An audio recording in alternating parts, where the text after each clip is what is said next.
Assalamualaikum warahmatullahi wabarakatuh. Apa kabar FKC Family dimanapun Anda berada? Kami berharap Anda semua sehat walafiat seperti halnya kami di sini. Ya dok ya? Ya. Oke, walaupun kami pakainya hitam-hitam, Hitam-hitam. nggak janjian juga ya. Biar tampak kurus. Biar kelihatan kurus ya. Bukan berarti kita berduka, tapi sebenarnya berduka juga sih, Dokter Tes. Karena kan COVID ini ternyata nilainya kan naik lagi.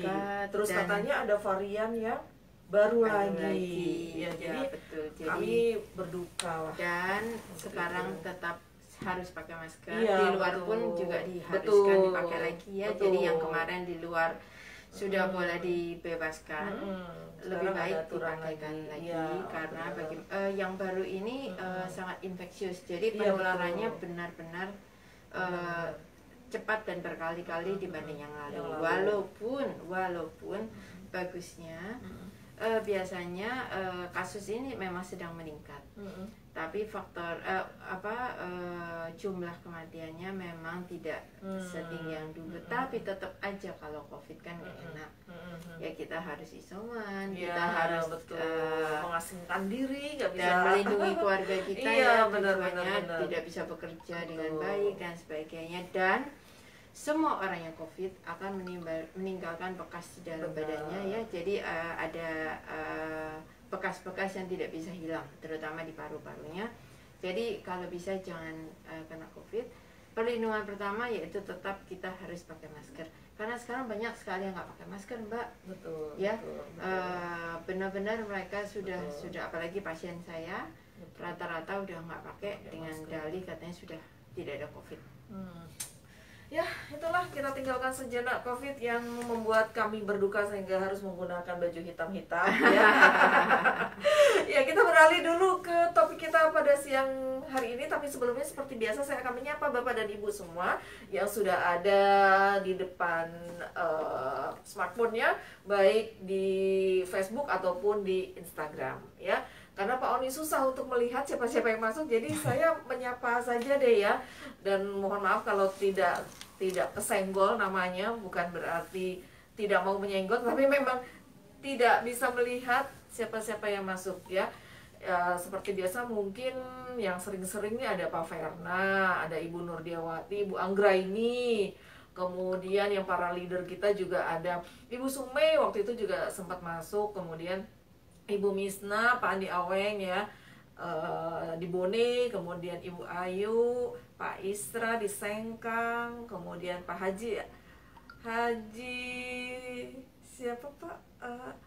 Andi, aduh, itu sering juga minta disenggol namanya.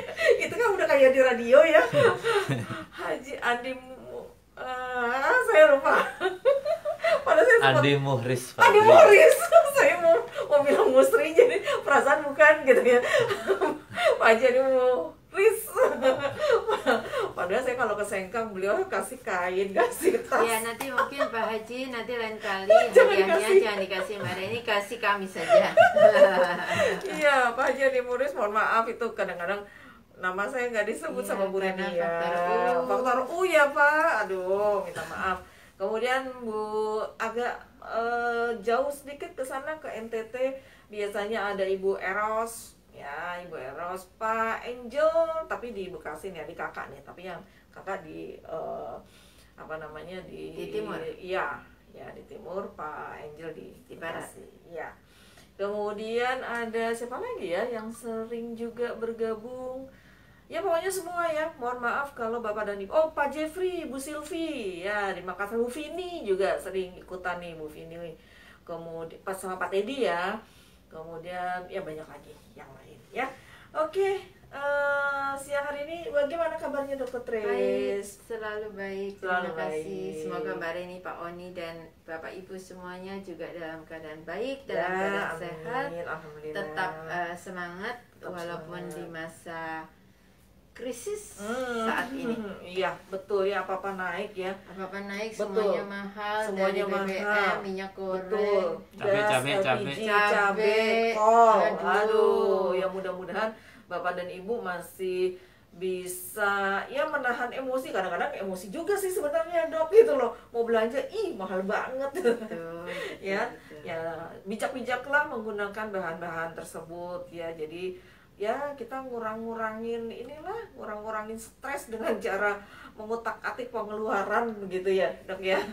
Dan mendengarkan kami. Dan mendengarkan kami ya, solusinya itu ya, karena kita punya solusi yang bagus sekali terkait dengan produk-produk series kita, seperti yang sudah Bapak Ibu lihat, produk yang luar biasa. Dan sekali lagi saya mau mengingatkan ya, sebelum saya lupa nih Bapak dan Ibu, kemarin waktu Zoom meeting mungkin saya sudah mengingatkan, tapi mungkin ada yang nggak ikutan ya.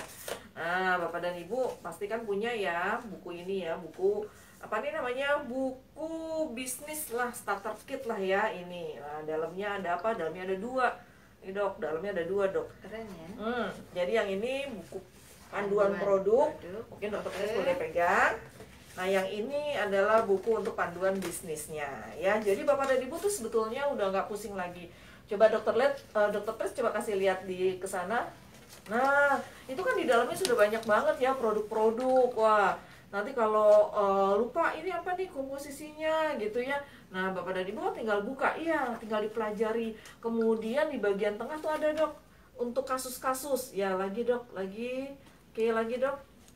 Nah di sini ada kasus-kasusnya, Bapak dan Ibu bisa baca nih. Nah seperti ini, mungkin boleh kasih lihat dok. Nah ini kan ada kasus-kasusnya nih, ada permasalahannya, masalah jantung, masalah diabetes tuh ya, perawatan kesehatan orang dewasa katanya, kardiovaskular. Nah itu bisa Bapak dan Ibu pelajari. Jadi jangan punya buku ini hanya disimpan-simpan saja. Nah benar kan? Ini hari ini. Nah hari ini nih akan kita pelajari ya, terkait dengan tema kita ya.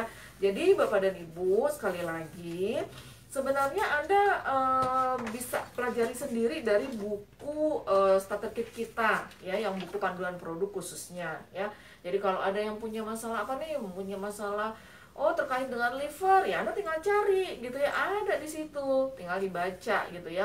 Paling nanti disesuaikan dengan dosisnya, karena kalau yang di buku itu dosisnya adalah dosis maintenance ya, dosis untuk menjaga, dosis untuk perawatan ya. Jadi kalau untuk di awal-awal misalnya untuk pengobatan ya, berarti dosisnya kita pakai dosis yang tinggi dulu ya, tapi jangan terlalu lama tuh, paling sebulan, maksimal 2 bulan. Nanti masuk bulan ketiga itu sudah harus dosisnya diturunkan, disesuaikan dengan kondisi konsumen Bapak dan Ibu ya. Jadi jangan dibuat bobo. Jadi kan ganjal meja. Iya, yang goyang ya. Kayak mejanya Pak Oni ya. Itu suka lalu diganjel gitu ya. Nah, oke, Bapak dan Ibu, FKC Family, siang hari ini kita akan membahas mengenai salah satu masalah pencernaan dari sekian banyak masalah yang berkaitan dengan sistem pencernaan ya. Nah, tapi sebelumnya nih, Dokter Tris, kemarin tuh saya pasang status ya mengenai tema ini gitu loh, lucu gitu loh. Terus ada yang tanya gitu, itu virus baru ya? Jadi dipikirnya GERD itu virus baru, itu yang satu. Terus yang kedua, itu sebenarnya member FKC juga, tapi memang sudah lama nih dan agak jarang-jarang nonton. Kita dulu sih sering, mungkin beliau ada kesibukan ya. Terus ditanya, Bu Reni, GERD itu apa sih katanya? Saya juga bingung. Ini kan kayaknya sebetulnya beliau tuh sering kalau dengerin kita gitu loh. Masalah pencernaan, Bu. Oh iya, saya lupa katanya. Jadi karena ada beberapa pertanyaan yang masuk berkaitan dengan GERD itu apa sih? Nah mungkin sebelum kita lanjut dengan tema yang jangan anggap remeh GERD, kalau kitanya nggak tahu GERD itu apa kan nggak tahu gitu ya. Nah, silakan Dokter Tess, boleh dijelaskan mengenai GERD. Ya langsung saja. Seperti kalau kita sebenarnya GERD itu adalah singkatan dari gastro, itu adalah lambung, esofagus itu adalah sebelum lambung, kerongkongan ya. Kemudian reflux itu adalah kembali keluar gitu ya, disease, jadi penyakit. Yaitu adalah penyakit yang mengenai pada lambung dengan esofagus yang berhubungan dengan makanan yang masuk ke dalam mulut kita. Jadi makanan yang kita makan itu kan lewat mulut, lewat mulut, kemudian masuk ke tenggorokan, kerongkongan, Kerongkongan. kemudian nggak ke paru, tapi harusnya ke lambung. Dari lambung dicerna dengan enzim-enzim, kemudian kembali dicerna dengan metabolisme ke dalam usus. Itu yang benar. Usus halus, usus 12 jari dan sebagainya, kemudian ke usus besar, kemudian dia sisa-sisanya dibuang melalui limbah menjadi feses atau BAB kita. Nah, sebagian melalui ginjal menjadi urin gitu ya. Nah, tapi pada GERD ini adalah penyakit atau gangguan yang sering dialamin, yaitu yang kita kenal biasanya gangguan pencernaan. Kita bilangnya sebenarnya gangguan pencernaan itu MAH. Sakit MAH, sakit ulu hati, segala macam. Nah, bedanya adalah GERD itu sekarang sering sekali dialami adalah yang disertai dengan adanya rasa panas. Panas di dalam di dada, yang kita sebut sebagai heartburn, ya. Kemudian karena dia reflux kembali, jadi makanan itu yang mestinya masuk ke lambung, dari sampai ke lambung langsung dikembalikan, kayak mental lagi gitu ya. Karena sudah bercampur dengan asam lambung dan sebagainya. Kemudian dia akan mencapai mulut dan yang kita rasakan adalah asam dan pahit. Kenapa? Karena itu sudah tercampur dengan enzim dan asam lambung. Itu sering sekali dialamin. Jadi kalau kita mengalami misalnya bahasa Jawanya glegeen, itu atau betahak ya, atau burp, itu ada rasa pahit atau asam yang asam banget, dan itu bisa terjadi minimal dalam sebulan itu 2 kali Anda mengalami yang disebut GERD. Nah, itu adalah penyakit yang berhubungan dengan sphincter atau saluran yang adanya pada antara esofagus dengan lambung. Jadi antara tenggorokan dengan kerongkongan dengan lambung, itu sphincternya atau klepnya itu dol. Aus ya. Jadi makanan yang harusnya sudah masuk dia nutup, ini klepnya buka lagi sehingga makanannya itu kembali lagi ke atas. Itu bisa sering juga terjadi pada saluran air kita atau pompa-pompa yang bisa balik lagi gitu ya. Nah, ini juga sangat-sangat mengganggu karena efeknya selain nyeri, itu juga ada rasa panas, kemudian ada rasa pahit, kemudian orangnya bisa muntah, sakit kepala dan sebagainya. Oke, tahan dulu dok. Sebelum masuk ke efek ataupun, kan sesuai dengan tema kita jangan anggap remeh ya, berarti kan nanti efeknya tuh seperti apa. Nah, saya mau tanya nih dokter Tris, kalau dengan bulimia tuh sama nggak sih dokter Tris? Kalau bulimia adalah suatu kelainan secara psikiatris, kelainan. Jadi seseorang itu memasukkan sengaja makan, kemudian dengan sengaja dia mengeluarkan lagi, tapi dengan disengaja. Biasanya disogok atau pokoknya dia dengan dikorok-korok dan dengan kekuatan badan dia untuk mengeluarkan lagi. Jadi kayak orang mau muntah nggak bisa muntah, dia muntah-muntahin, kemudian timbullah asam lambung. Dan bulimia ini merupakan suatu kelainan, kalau terus-terusan itu merupakan suatu kelainan dalam kelainan kejiwaan. Karena sebenarnya orang normal itu makan kan untuk biar kenyang, biar supaya zat-zatnya diterima oleh tubuh. Tapi pada bulimia ini seperti ada penolakan, jadi masuk terus keluar. Biasanya orang-orang bulimia ininya nantinya akan badannya makin lama makin habis. Makin kurus. Ya, ini biasanya pada orang-orang yang ada misalnya stres atau tekanan kepada jiwanya. Nah, antara lain dia akan melakukan tindakan bulimia ini. Oke, balik lagi ke GERD. Kalau tadi dokter terus bilang ada reflux gitu ya, berarti kan dia balik lagi. Itu sampai muntah nggak sebenarnya dok? Kadang-kadang sampai muntah, kadang-kadang tidak. Cuma yang tadi berasa rasa pahit ataupun asam itu ya. Kalau makanannya itu banyak, itu bisa dia muntahkan kembali. Tapi kalau makanannya itu nggak terlalu banyak, kadang-kadang dia nggak muntah, tapi ada memang tidak nyaman sekali di di kerongkongannya ya di mulutnya, sehingga dia jadinya, dan yang nggak enak heartburn-nya itu. Ya, rasa panasnya itu ya. Kadang-kadang rasa panas di sini juga sampai ke pundak. Nah, ini yang kadang-kadang menjadikan kebingungan, apakah ini suatu gejala atau kelainan GERD murni atau ini adalah tanda-tanda adanya serangan jantung. Oh gitu. Karena serangan jantung antara lain gejalanya juga bisa sama seperti ini. Banyak orang yang mengalami serangan jantung tapi dikiranya adalah kelainan pencernaan. Nah, itu harus hati-hati. Begitupun sebaliknya. Begitupun gitu sebaliknya. Makanya jangan remehkan, judul ini adalah jangan remehkan GERD. Karena dengan gejala seperti ini Anda harus waspadai. Bila Anda menemukan gejala ini agak sering, cepatlah ke dokter. Ya, supaya dilihat apakah ada kelainan pada jantung kita atau ini murni pada pencernaan saja. Oke, Dok. Bapak Ibu FKC Family, jangan lupa kalau ada yang mau bertanya silahkan disiapkan dulu pertanyaannya. Jadi nanti boleh langsung diketik ya di chat, di kolom chatnya. Nanti Dr. Tris akan menjawab ya.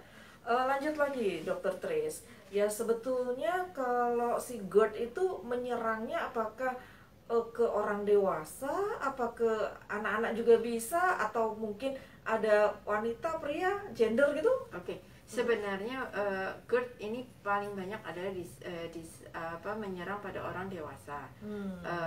Jadi umurnya sudah di atas 20-an itu yang banyak. Nah, biasanya juga dipicu oleh beberapa hal. Jadi dia bukan suatu penyakit yang ditularkan, bukan suatu penyakit keganasan, tapi dia adalah suatu kumpulan dari gejala-gejala yang biasanya ditimbulkan oleh kekurangan yang kita lakukan, antara lain misalnya pada orang-orang tertentu, tapi memang ini tidak semua ya Mbak ya. Jadi GERD bisa terjadi pada orang-orang yang sensitif terhadap makanan-makanan yang menimbulkan gangguan pencernaan, antara lain pedas, santan, yang mengandung dairy food, susu ya, pokoknya seperti itu. Pada beberapa orang tidak ada efeknya. Benar. Pada beberapa orang itu berefek. Nah, biasanya orang-orang ini akan mikir, oh saya mah atau apa gitu ya. Tapi ini juga bisa merupakan penyakit lanjutan dari gangguan pencernaan yang sebenarnya enteng, antara lain makan tidak teratur. Makan tidak teratur. Ya, jadi penyebabnya GERD antara lain tadi sensitivitas terhadap makanan-makanan tertentu, ya, santan, pedas, asam. Kadang-kadang asin juga Dok. Kayak ya, telur terlalu asin. Terlalu asin kayak juga ibu bisa. di rumah kan juga bisa tuh makan telur asin, pasti langsung kayaknya itu tadi heartburn, kayak rasanya nyesek gitu, terus panas kayak gitu. Ya, jadi ada beberapa dan itu individual. Tidak bisa digeneralisasi, semua orang akan mengalami gejala seperti itu. Nomor 2 adalah makan yang terlalu banyak atau bahkan tidak teratur. Jadi jadi orang-orang yang misalnya dia intermittent fasting. Dengan intermittent fastingnya yang terlalu lama, jadi dia lebih dari 14 jam fasting, tapi bukan dalam keadaan puasa yang diwajibkan ya setahun sekali, tapi itu merupakan suatu yang dia disengaja tapi salah ya, itu akan mengakibatkan efek badannya akan menolak, maksudnya menimbulkan reaksi. Nah, itu sering-sering diabaikan. Kemudian pada orang yang sering makan kemudian langsung tidur. Ya, jadi makan langsung tidur bukannya orang berpikir itu jadi gemuk gitu ya? Antara lain bisa menjadikan gemuk karena makanan itu belum di metabolisme dan sebagainya. Terus orang kalau tidur kan walaupun metabolisme tetap terjadi tapi pergerakan lambat. Betul. Berarti jadi ini juga menjadi penyebab GERD ya. Betul. Kemudian obat-obatan. Ya, obat-obatan antara lain obat-obatan yang paling sering adalah obat-obatan yang mengandung kortikosteroid. Nah, tapi pada beberapa orang obat-obatan ini penting, antara lain pada orang dengan autoimmune disease. Ya, mau nggak mau harus konsumsi. Nah, jadi harus ada proteksi terhadap obat-obatan tersebut. Biasanya nanti dokternya akan memberikan supaya tidak terjadi efek samping dari obat-obatan itu. Kemudian orang dengan merokok. dengan alkohol juga. Jadi orang-orang dengan sensitivitas alkohol dan nikotin dan kafein itu bisa menimbulkan GERD. Jadi orang-orang yang sensitif terhadap kopi atau bahkan teh atau coklat itu juga bisa menimbulkan GERD. Jadi GERD ini bukan seperti infeksi yang disebutkan oleh Helicobacter. Betul. Tapi dengan infeksi Helicobacter juga merupakan salah satu faktor pencetus terjadinya GERD. Ya, seperti kita kenal penyakit gangguan pencernaan itu ada yang karena infeksi bakteri. Betul. Bakteri itu paling banyak adalah Helicobacter pylori karena itu adanya di pencernaan itu ya di pylorus kita itu. Nah, sehingga itu bisa menyebabkan radang yang disebut gastritis. Ya, jadi itu adalah peradangan. Kalau ini adalah biasanya karena kerusakan dari sphincter. Karena banyak banget sih ya macam-macamnya si gangguan pencernaan ini ya dok ya. Dikarenakan juga kan pencernaan kita itu sistem ataupun salurannya tuh ya lumayan nih, dari mulai mulut yang tadi dokter Tris bahas ya, usus kita aja panjangnya lumayan banyak ya, ya, memenuhi seluruh perut kita ya, itu sekitarannya itu panjangnya 6 kali tubuh kita, tinggi badan kita dok. Wah, kalau tinggi badannya 150 dikali 6, wah lumayan. Jadi kalau ada masalah ya sudah gitu ya. Iya. Oke, baik dokter Tess, kita apa sih yang harus kita perhatikan supaya kita tidak ataupun kalau misalnya memang kita sudah kena masalah dengan si GERD ini, apa upaya yang bisa kita lakukan? Betul. Upayanya adalah menghindarin faktor-faktor tadi pencetus kayak tadi makanan, terus pola hidup, terus kalau bisa obat-obatan yang sensitif itu juga diberi penangkal. Ya, pola hidup itu termasuk ke dalam rokok, alkohol dan sebagainya. Tidur tadi itu ya. Tidur juga jangan terlalu dekat dengan waktu makan, kurangin stres, alkohol, rokok dan sebagainya. Dan pilihlah makanan memang yang baik terhadap orang tersebut. Ya, misalnya orang tersebut sensitif terhadap beberapa makanan antara lain santan, ya hindarin makanan santan. Dan tambahkan atau pilihlah makanan-makanan yang memang menguatkan pencernaan. Ya, misalnya mau diberikan suplemen ya, itu harus pilihlah suplemen yang memang untuk menguatkan pencernaan. Sesuai, dan kebetulan di sini juga punya produk yang malah ada serombongan ya. Serombongan ini sekeluarga. Ini yang disebut kepada keluarga paket lambung. Keluarga paket lambung. Ya. Jadi keluarga paket lambung ini di dalam komposisi tiap suplemen ini ternyata ada zat-zat yang memang berfungsi untuk menguatkan pencernaan kita. Yaitu produk-produknya si keluarga ini adalah Nunlite. Ada Nunlite. Oke. Terus ada Tridans. Wah, ini favoritnya dokter Tris. Terus ada yang paling utama adalah sesuai dengan namanya adalah Stomapur. Stomapur, primadonanya. Iya, ini karena yang paling utamanya dong. Jadi itu kingnya atau queennya itu. Ya, queennya lah, queen. Ini kingnya tetap si Tridans. Tridans ya. Terus ini kesenangannya dokter Tris juga nih. Ya, favoritnya dokter Tris. Itu ganti baju nih dok. Iya, warna-warni, girly banget. Betul. Nah, yang satu lagi adalah Morning Power. Nah, pada produk-produk ini mereka itu banyak mengandung zat-zat yang memang untuk menguatkan sistem pencernaan antara lain Morning Power itu dia mengandung ada ginsengnya untuk powernya. Yang kemudian untuk pencernaan spirulina. Spirulina. Dia mengandung spirulina yang untuk sebenarnya yang guanara juga yang baik untuk menguatkan betul. Nah, pada Nunlite itu mengandung yang kayak manggis hijau. Itu namanya Ya. Garcinia cambogia. Ya. Sebenarnya buah ini saya nggak tahu apakah di Indonesia ada apa enggak. Ini sih dia satu keluarga sama manggis-manggisan. Betul kan, sama manggis-manggisan ya. Sama manggis-manggisan. Bentuknya bagus, jadi seperti manggis muda. Iya, ya. betul. Hijau, ya. Ini ternyata bisa untuk mengambil pokoknya kelemahan dari pencernaan kita. Jadi lemak-lemak yang dari makanan-makanan kita bisa dihancurkan oleh si manggis hijau ini.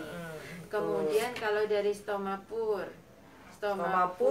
jelas ya, stomapur namanya jadi stomak dari perut. ya, Betul. Sehingga dia menjaga pencernaan kita menjadi lebih baik. Dia mengandung yang kayak ginger apa ya Mbak namanya? Jahe, iya. Dia ada jahenya. Ada jahenya. Kemudian ada brokolinya, Dok. Betul. Dan dia memang bisa untuk menjaga yang antara lain tadi saya sebutkan, yaitu Helicobacter pylori. Benar. Itu adalah satu-satunya bakteri yang paling sering mencederai atau memberikan efek radang pada gaster atau lambung kita. Nah, ngomong-ngomong si stomapur, dulu orang-orang zaman dulu mungkin dokter teh juga ngalamin ya. Kalau sakit perut tuh dikasih air jahe ya, Dok ya. Betul, di sini ada namanya ginger ginger rootnya ini. Jadi zat aktifnya. Ya, ginger oilnya ini ada di dalam si jahe ya, gitu jadi loh. Dia mengandung jahe. Nah, seperti kita ketahui kalau kita nggak usah dari sini, kalau kita sakit perut juga kadang-kadang minum air jahe kayaknya enak. Ya. Bisa burp tapi bisa gelegean, tapi gelegeannya yang enak, kayak jadi plong gitu loh, jadi Dok. plong, betul. Nah, itu juga ada pada stomapur. Makanya berbahagialah karena produk-produk ini juga mengandung herbal juga. Betul. Kemudian kembali lagi kepada Tridans. Nah, Tridans itu merupakan suatu antioksidan. Otomatis dari antioksidan ini dia bisa bekerja untuk menghindari atau menangkal radikal-radikal bebas yang masuk ke dalam tubuh kita, juga melalui makanan atau minuman. Ya, jadi Tridans ini selain ada di keluarga lambung, dia sebenarnya ada di keluarga manapun. Di keluarga hati juga ada loh, Dok. Betul. Dan dia termasuk basic, termasuk inti yang harus kita konsumsi harian, karena kita tiap hari tidak mungkin terlepas dari yang namanya radikal bebas. Nah, yang saya senang adalah yang tadi berwarna-warna ada Ingenium. Pada Ingenium itu banyak mengandung vitamin dari A sampai Z, kemudian ada fitofarmakanya, ada korelanya, ada mineralnya ya, dan itu bisa untuk menjaga stamina dari tubuh kita. Kalau tubuh kita itu staminanya baik, otomatis termasuk dari pencernaan kita juga akan lebih baik. Iya, betul. Apalagi yang belum disebut Morning Power. Morning Power tadi di awal sudah ya. Morning Power tadi ada spirulinanya. Spirulinanya, betul. Spirulina ini yang hijau ini, bubuk hijau ini adalah sebangsa sebenarnya dia dari ganggang ya. Iya, betul.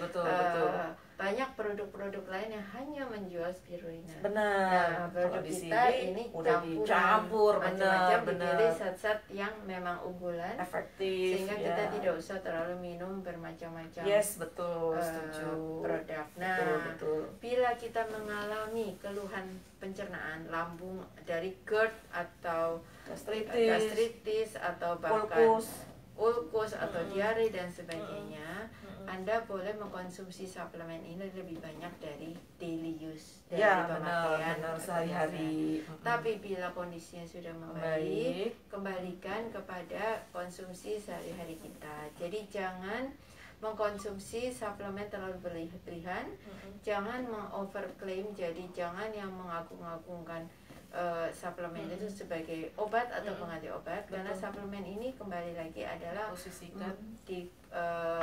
kembalikan kepada fungsinya adalah melengkapi kebutuhan makanan sehari-hari kita.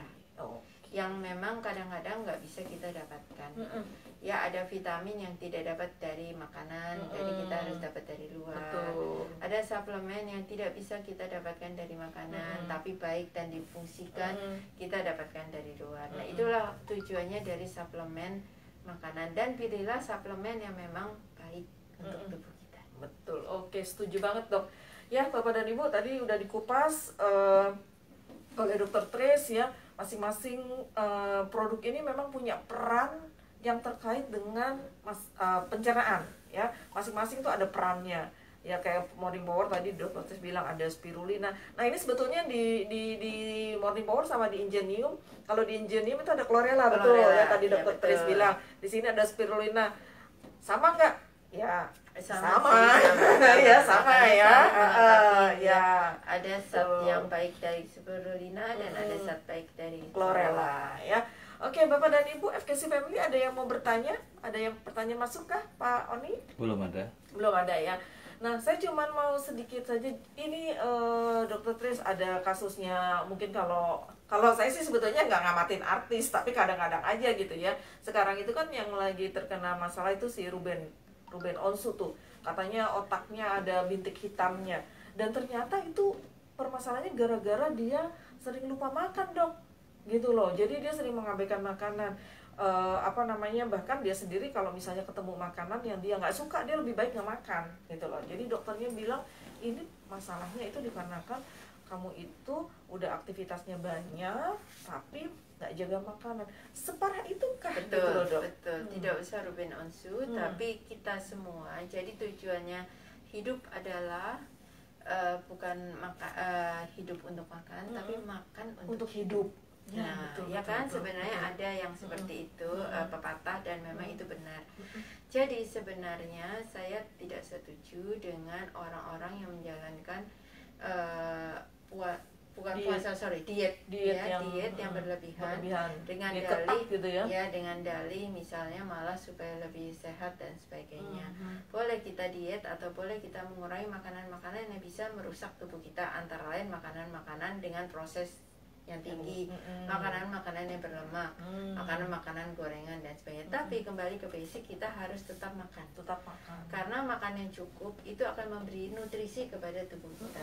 Kalau orang nutrisinya kurang, yaitu antara lain akan berakibat sel-sel pelan-pelan akan mati. Ya, Kemudian penyakit-penyakit akan gampang masuk. Kenapa? Karena imunnya turun. Benar. Juga terutama di masa COVID ini. Iya, betul. COVID ini adalah tujuannya kita ini penanggulangannya selain prokes, kita harus meningkatkan imun. Bagaimana cara meningkatkan imun?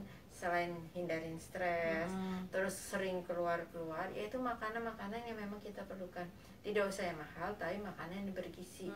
Jangan makan makanan instan, tapi makan lebih banyak sayur, buah, air putih. Itu sebenarnya lebih murah daripada makanan-makanan yang proses. Betul. Ya kan, kalau makan makanan diproses harganya lebih lumayan. mahal. Tapi kalau makan makanan yang fresh, makan makanan yang sayur atau yang lagi murah lah, misalnya kangkung lagi murah, beli kangkung, atau nanti bayam lagi murah, beli bayam, bervariasi. Saya rasa kalau sayur kita semua di saat seperti ini masih bisa beli. Protein yang didapatkan tahu tempe, ya, ikan boleh sekali-sekali, tidak usah tiap hari, daging juga tidak usah tiap hari, tapi protein kita bisa didapatkan dari telur, 1 butir telur masih kebeli. Terus tahu tempe, ya.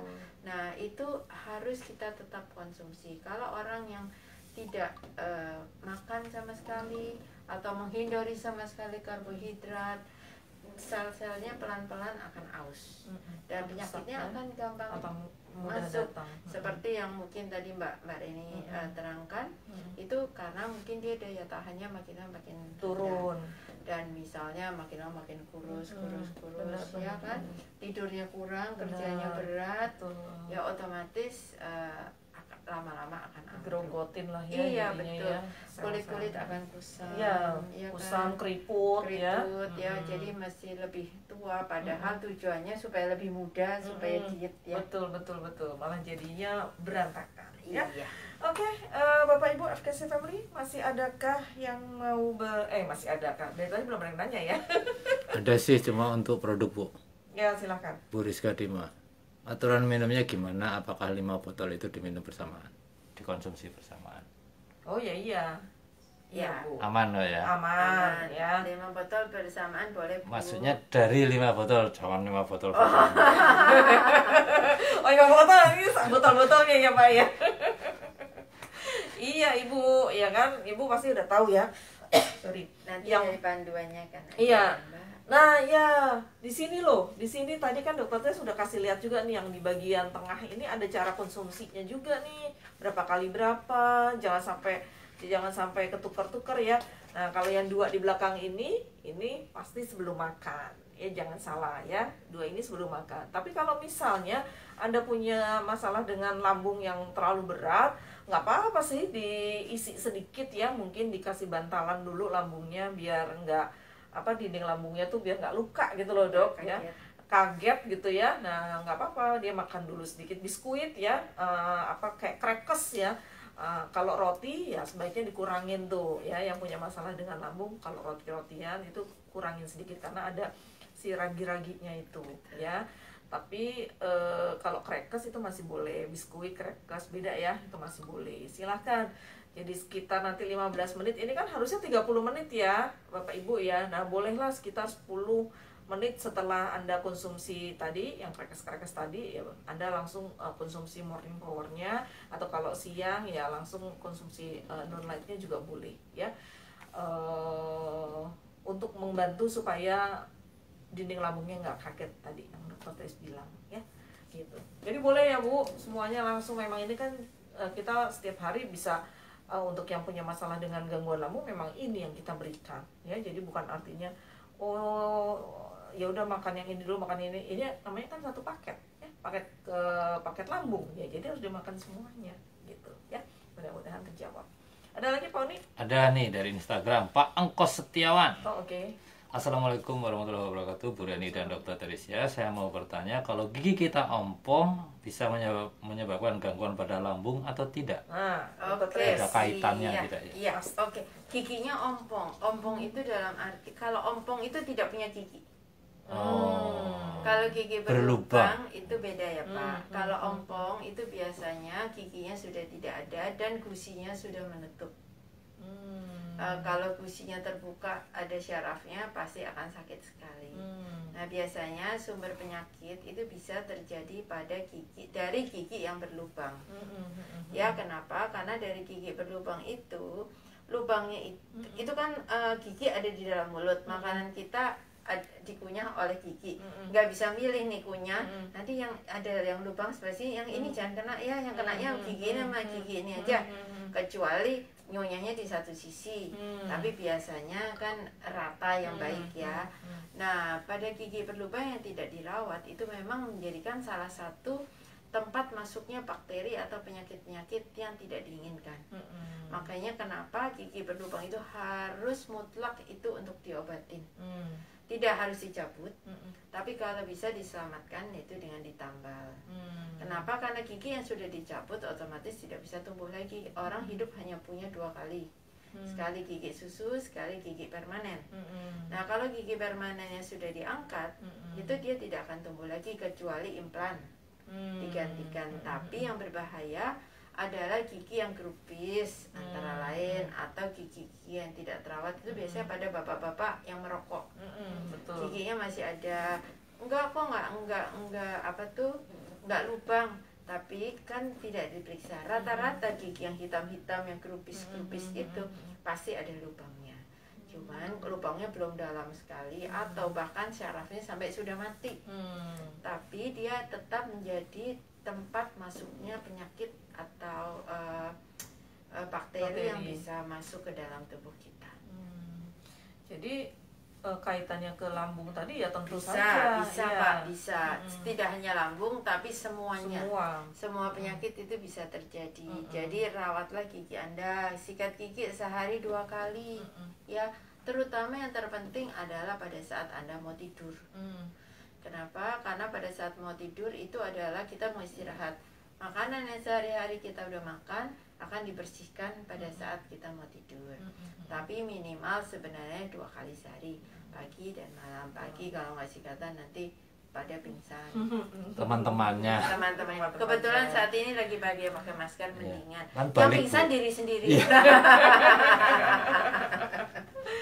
Iya, Bang Kos. Jadi bakteri itu atau gigi yang berlubang kan waktu itu kita pernah bahas ya, tidak hanya berbahaya tuh untuk lambung ya, tapi kan bakteri di gigi yang berlubang itu juga bisa sampai ke otak loh. Betul. Ya, Dok, ya? Betul. Ya. Kenapa? Karena dari sini paling dekat. Iya, ke atas tuh, ke otak ya. Dan apa namanya, mungkin ya beberapa di antara Anda mungkin pernah gitu ya dengar orang itu meninggal gara-gara katanya apa namanya, masalah di gigi gitu ya. Kaitannya gimana gitu ya. Nah, bisa jadi tuh karena gigi yang berlubang itu ada bakterinya, kemudian masuklah si bakteri itu ke otak. Karena itu ada beberapa kali kejadian yang dekat-dekat dengan saya, Dok. Memang Itu betul, loh memang ya. betul. Seperti itu ya. Iya. Oke, terjawab ya Pak Angkos ya. Silahkan, masih ada.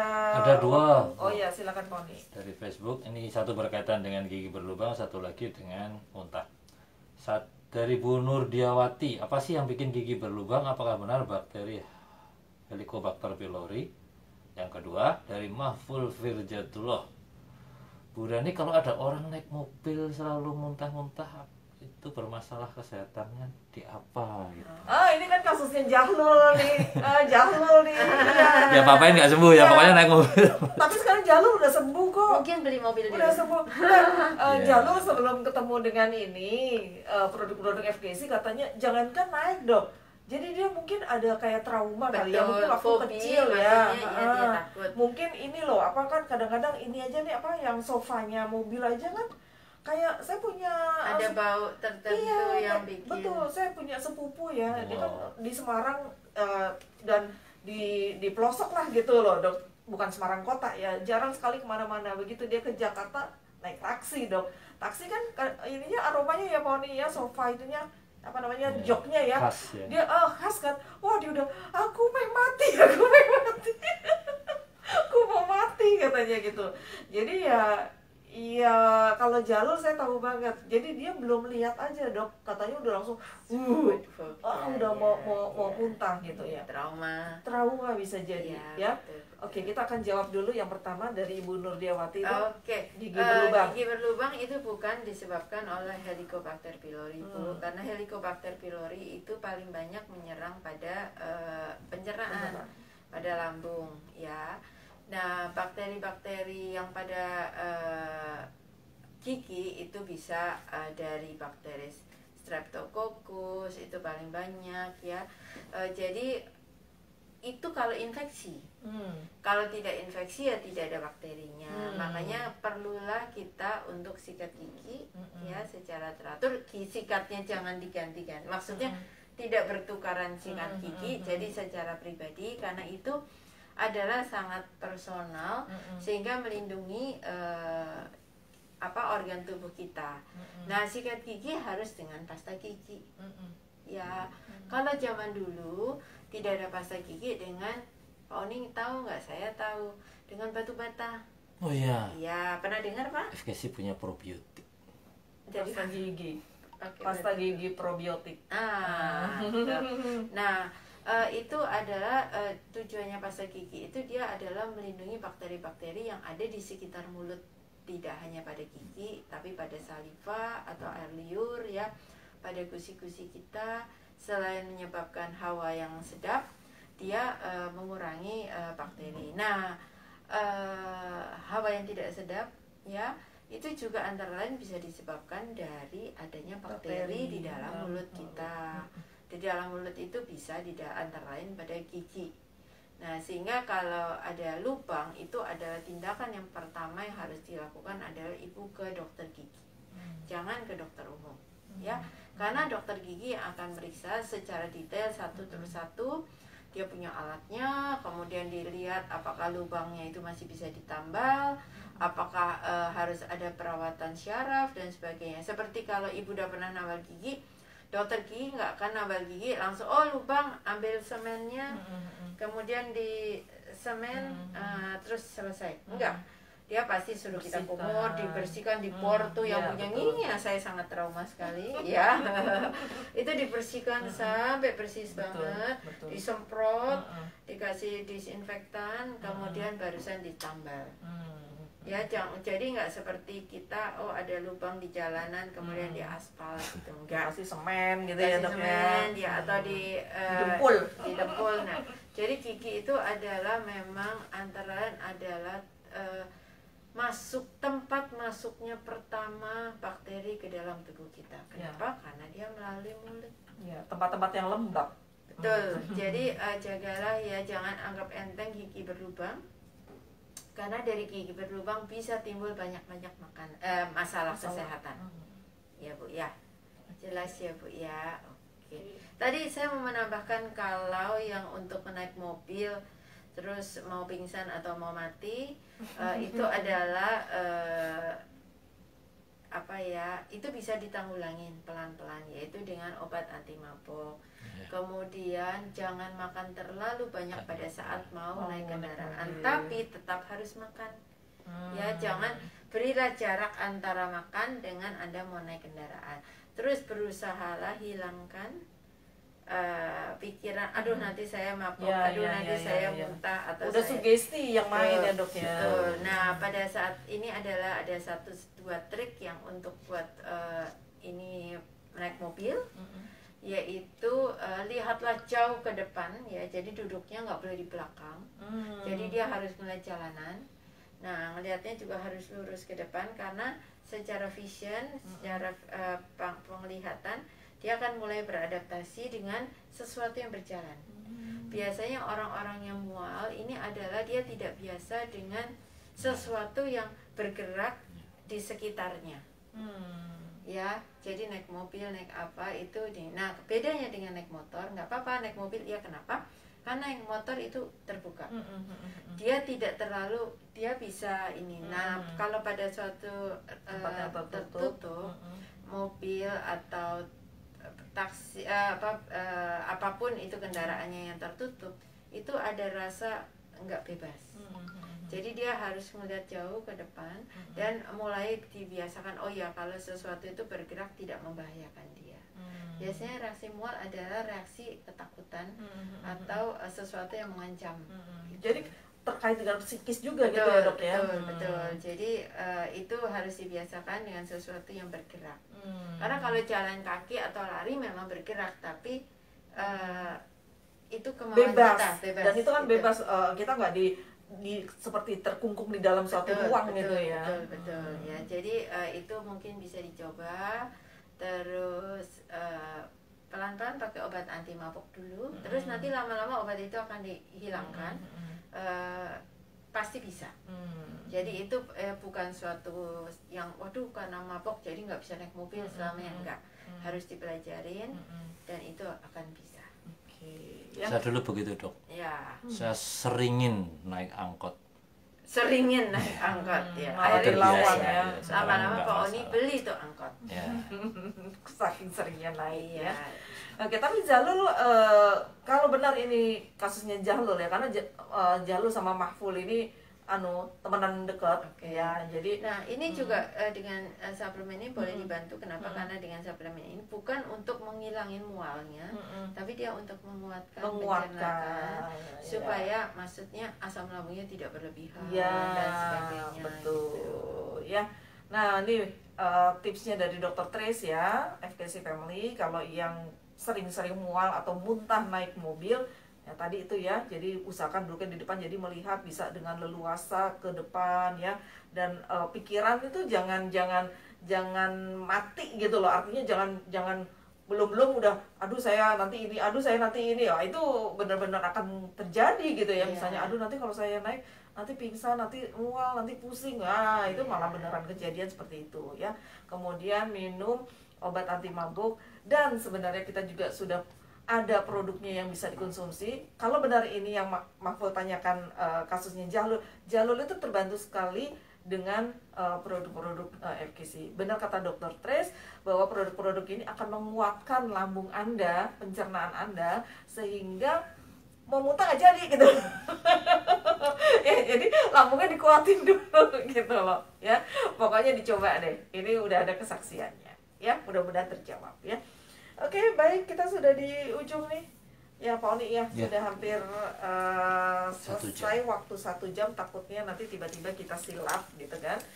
Jadi FKC Family, Bapak dan Ibu, terima kasih atas keikutsertaan Anda pada live Instagram Facebook pada siang hari ini. Mudah-mudahan apa yang tadi disampaikan oleh Dr. Trace tentunya bisa menambah pengetahuan kita semua ya, khususnya produk-produk FKC ya, terkait dengan masalah-masalah kesehatan yang Anda ataupun orang-orang sekitar Anda alami.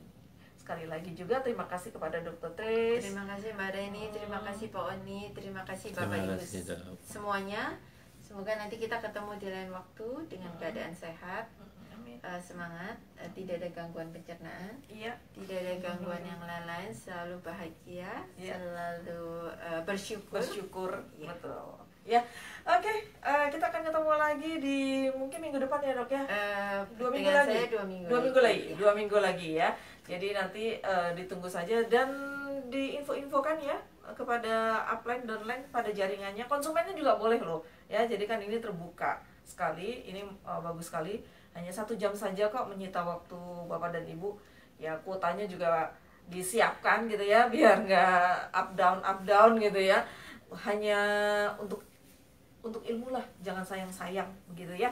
Oke, sampai di sini jumpa kita Bapak dan Ibu FKC Family. Sekali lagi jangan lupa ini dibaca, dipelajari, jadi supaya makin yakin, makin percaya diri dengan produk-produk FKC. Kalau Anda makin yakin, makin percaya diri, otomatis Anda menawarkan kepada orang lain juga makin pede ya.